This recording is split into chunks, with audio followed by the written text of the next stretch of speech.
Nous avons des réalisateurs et des réalisatrices, merci beaucoup. Et nous avons Queen TV qui est là avec nous, toujours le sourire, ouais, et sa voix de jeune fille. Bon, tu l'es dans l'âme, par exemple. Oui, tu es toujours jeune dans l'âme. En fait, moi, ce qui me ferait qu'on parle des jeunes, jeune, c'est jusqu'à 80 ans. Oui, 77 ans, 80 faut pas fausser les calculs. Attention, hein. Oh, faut pas fausser les calculs. C'est 77 ans. Quand tu approches déjà, tu vas encore allonger ça à 80 ans. Ne laisse pas faire. Faut pas faire comme l'autre. Queen, faut pas faire comme l'autre. Hein. Quand le délai approche déjà, tu rallonges. Ne me demande pas qui. Alors, nous avons Esvas, la star du monde, qui est avec nous. Bonjour Esvas, ça va? Ça va très bien. Bon, alors là, tu étais en balade. Je suis désolé de te pêcher comme ça là. T'es obligé, hein, de toutes les façons. Bon, je vois quelqu'un avec une guitare, je me dis, allez, tout de suite, on va essayer d'écouter ce qu'elle sait faire. Mais je te promets une chose, tu bouges pas d'ici tant que t'as pas grincé de la guitare. Et tu sais quand tu vas le faire? C'est quand j'aurai fini de dire. Enfin, quand j'aurai fini de dire merci, Douala, c'était gentil, on se retrouve demain. Mais parce que j'ai pas Allez, on se retrouve donc avec la grande équipe Canal 2 du côté de Douala avec un jour un événement. Patrick Christian Dobo, bonjour vieux frère. Bonjour à toi Francis Laplage, bonjour à toute l'équipe de Nous Chez Vous depuis Yaoundé. Merci de nous donner l'antenne pour un jour un événement en tout particulier. Nous allons parler du programme alimentaire mondial. Aujourd'hui, dans cette édition de Un jour, un événement, cet organisme d'aide alimentaire des Nations Unies, créé en 1961 et qui est présent au Cameroun depuis 1967. Le programme alimentaire mondial contribue à l'assistance alimentaire de près de 80 millions de personnes dans le monde à travers 80 pays, plus de 80 pays. Et le Cameroun fait partie de ces pays-là. Nous avons le plaisir aujourd'hui et même l'honneur de recevoir son représentant résident au Cameroun, M. Abdoulaye Baldé. Merci d'avoir accepté l'invitation de Canal 2 International. Merci. Voilà, vous êtes au Cameroun depuis quelques mois. Vous allez peut-être le confirmer, 4-5 mois, c'est ça exactement? Non, un an et demi. Un an et demi déjà. Vous êtes au Cameroun depuis pratiquement un an et demi. Alors, comment vous vous sentez au Cameroun après tout ce temps passé? L'image que vous aviez de ce pays avant, des réalités que vous avez retrouvées, quelle est finalement l'image que le Cameroun vous renvoie? Depuis un an et demi, je suis là et j'ai eu beaucoup de collègues à l'école qui sont des Camerounais. J'ai eu des collègues au niveau du travail qui sont Camerounais, qui étaient très gentils, donc je voulais bien connaître ce pays. Et ça veut dire, je suis sénégalais et nous pensons que nous avons toujours une très bonne cuisine. Et quand je suis arrivé au Cameroun, j'ai été charmé par le ndolé, par le poisson qui vient de Douala. Et je me suis rendu compte qu'il fallait être plus modeste en tant que Sénégalais.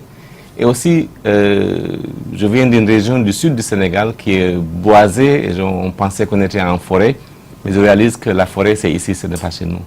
Mais cependant, il y a beaucoup de similarités avec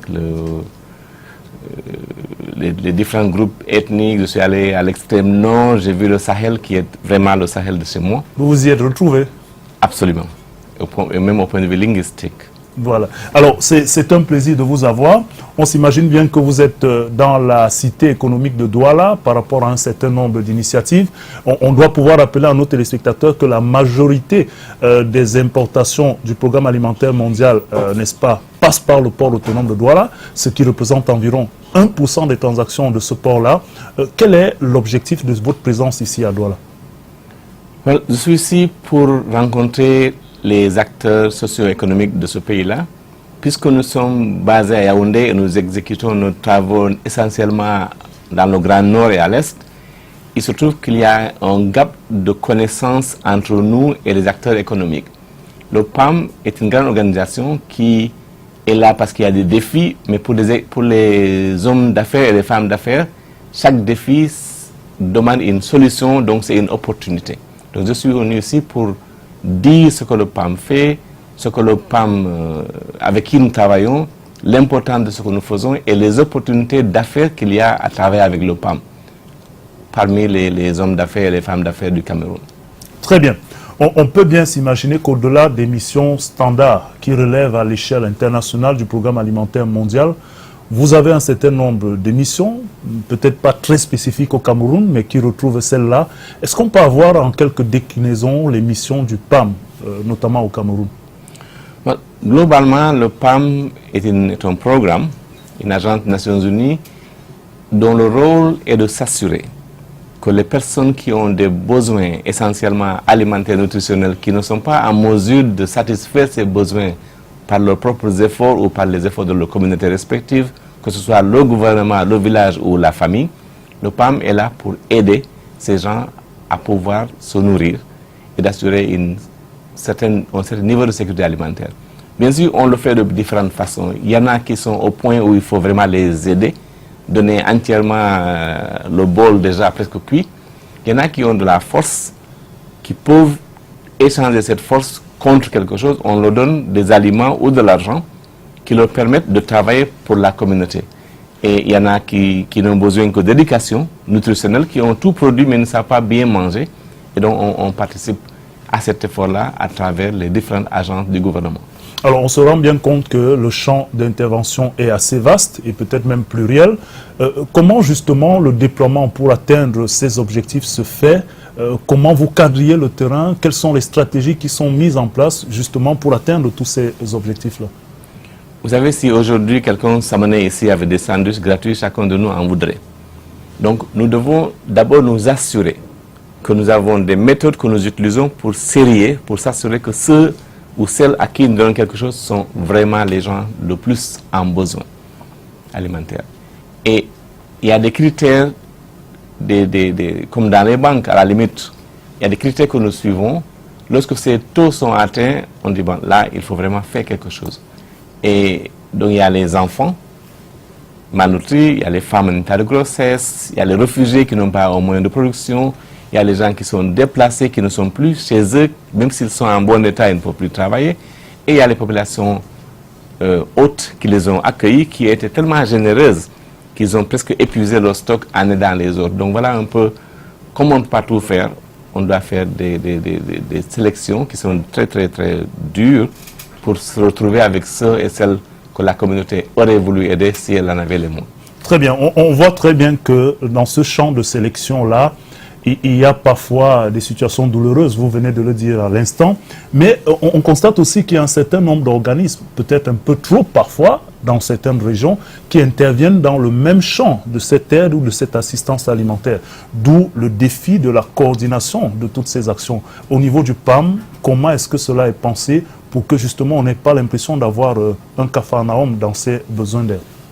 Vous savez, nous travaillons au PAM au sein des Nations Unies, au Cameroun. Et nous travaillons en collaboration avec les organisations non gouvernementales, les ONG et avec le gouvernement. Donc lorsque nous identifions des zones où il y a des problèmes de malnutrition, on travaille ensemble.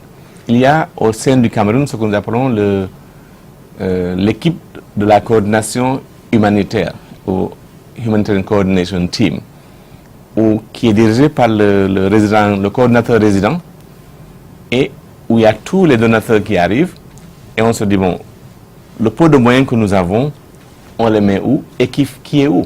Parce que, prenons l'exemple du Grand Nord.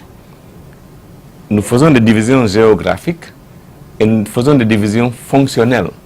Lorsque nous faisons de vivre dans une zone, une autre ONG ne fera pas les vivre, mais elle viendra s'assurer qu'il y a de l'eau. D'autres viendront s'assurer qu'il y a une bonne éducation. Parce que quand on parle de nutrition, ce n'est pas seulement mettre des graines dans la bouche. Donc on se partage les tâches, on se partage des zones géographiques et on coordonne ce qui se fait là-bas pour éviter que des gens aient trop pendant que d'autres n'ont rien. Qu'il y ait des zones qui soient hyper assistées, alors qu'il y en a d'autres. Et je pense que les services du gouvernement sont aussi là pour veiller à ce qu'il y ait un certain équilibre dans l'approche que nous menons. Alors dans une communication gouvernementale, l'État du Cameroun et le PAM entendaient déployer près de 102 milliards, si les chiffres sont exacts, pour une croisade, a-t-on dit, contre la famine. Quelles seront les priorités de cette croisade en 2018 qui est déjà entamée? Oui, c'est un programme de 2018 à 2020, oui. 3 années. Je raisonne plus en dollars qu'en francs CFA, mais c'est environ 183 millions de dollars en 3 ans. Et les zones cibles sont jusqu'ici l'extrême nord, oui, le nord, l'Adamawa et l'Est. Parce que si vous savez bien, c'est là qu'il y a les réfugiés nigérians, les réfugiés centrafricains. Grand camp de réfugiés. Grand camp de réfugiés à Minawawa. Mais il y a plus de réfugiés centrafricains au Cameroun que de réfugiés nigérians au Cameroun. Gado Badire, par exemple. Le camp de réfugiés de Gado Badire. Oui, de Gado, ça c'est des centrafricains. Et donc, on travaille avec ces réfugiés-là. Et donc, l'important de ce plan de triennal, c'est au moins de nous orienter. Parce que sinon, on risque de se disperser. On se dit, bon, il faut un programme qui est cohérent. Et dans ce plan de 3 ans, il y a plusieurs entrées, il y a plusieurs formes d'assistance qui permettraient, on le pense, d'ici 2020, arriver à un niveau d'élimination de la famine. Pas la famine, vraiment, la malnutrition plutôt. Parce que les gens pensent que famine, parce qu'il manque un peu à manger. Mais je pense que le plus dangereux dans nos pays, ce n'est pas ce manque temporaire. La mauvaise alimentation. Mais c'est la mauvaise alimentation, le déséquilibre alimentaire qui fait que nous avons environ au moins 43% ou 45% des enfants qui sont malnutris. Et lorsque vous avez une population malnutrie, vous avez des employés non formés, des gens incapables de fournir l'effort. Ils auront le moins de salaire, ils paieront moins d'impôts. Donc c'est l'avenir du pays qui est remis en question si nous ne faisons pas attention à l'alimentation de nos enfants. Très bien. Il y a que, forcément, au Cameroun, on avait déjà connaissance des besoins dans des zones à conflit dans l'extrême nord, les réfugiés qui venaient de l'Est, et on a de nouveaux foyers de tension, notamment dans les régions anglophones, qui forcément créent des situations de déplacés avec sans doute des problèmes alimentaires. Est-ce qu'il y a une stratégie particulière que le Programme alimentaire mondial a déjà envisagé ou bien envisage pour répondre à ces flux qui sont présents actuellement? Oui, le Programme alimentaire mondial, au sein des Nations Unies et des partenaires, nous sommes déjà allés au sud-ouest et au nord-ouest pour faire une évaluation des besoins. Il se trouve que les plus grands besoins actuellement, ce sont les abris, ce sont les vêtements, ce sont des besoins non alimentaires. Parce que vous savez, il y a toujours un petit stock, les gens ils mangent, mais s'ils sont sortis de chez eux, ils n'ont pas où dormir, ça c'est immédiat. Et nous avons, il y a quelques semaines, une semaine je pense, envoyé 5 camions remplis de divers éléments non alimentaires qui ont été débarqués chez les prêtres, chez les pasteurs, parce que c'est à travers eux que nous voulons faire... Ils sont des relais. Sont des relais. Et donc, mais pour l'alimentation, c'est plus compliqué. C'est pas juste parce qu'on a vu un village qui n'existe pas, on dit bon, il y avait tant de personnes, ils ont besoin de s'abriter.